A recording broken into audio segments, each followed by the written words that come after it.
Health పాలసీపై అసెంబ్లీలో ఎందుకు చర్చ పెట్టారన్నారు బీజేఎల్పీ నేత ఏలేటి మహేశ్వర్ రెడ్డి. గ్లోబల్ సమ్మిట్ పై అసెంబ్లీలో చర్చించాలన్నారు. లక్షల కోట్ల పెట్టుబడులు ఎక్కడ పోయాయని ప్రశ్నించారు. ప్రధాన ప్రతిపక్షంతో ప్రభుత్వం match fixing చేసుకుందన్నారు Eleti.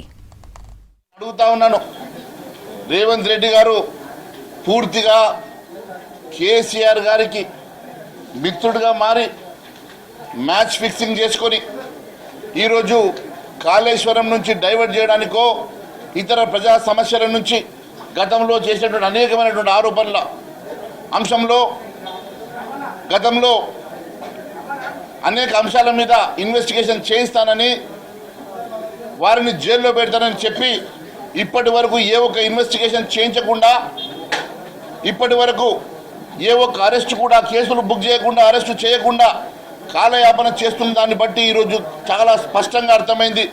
Revanth Reddy media ముందుకు వచ్చి తొండలు దొరకొడతా అంటాడు, ఇవాళ కేసీఆర్ దగ్గర పోయి దండాలు పెడతాడు.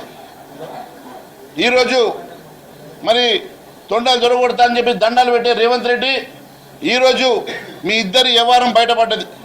మీరిద్దరు కలిసి ఏదో ఒక రకంగా సమయం వృధా చేసి ఏ సమస్య, ప్రజా సమస్య చర్చకు రాకుండా చేసే ప్రయత్నం చేస్తూ ఉన్నారు. ఈరోజు రాష్ట్ర వ్యాప్తంగా అనేక సమస్యలు ఉన్నాయి, అనేక కుంభకోణాలు ఉన్నాయి, అనేక అవినీతి ఆరోపణలు ఉన్నాయి. ఇవేవి పట్టనట్టుగా కేవలం మీరు బయట నుంచి మాట్లాడడం, మరి బయట చెప్పిన వాళ్ళు ఒక స్టేట్మెంట్ ఇస్తే దానికి అనుగుణంగా ఈరోజు ఆ అంశం మీద అసెంబ్లీలో చర్చకు తీసుకురావడం, ఇవంతా చూస్తుంటే మీ మ్యాచ్ ఫిక్సింగ్ స్పష్టం.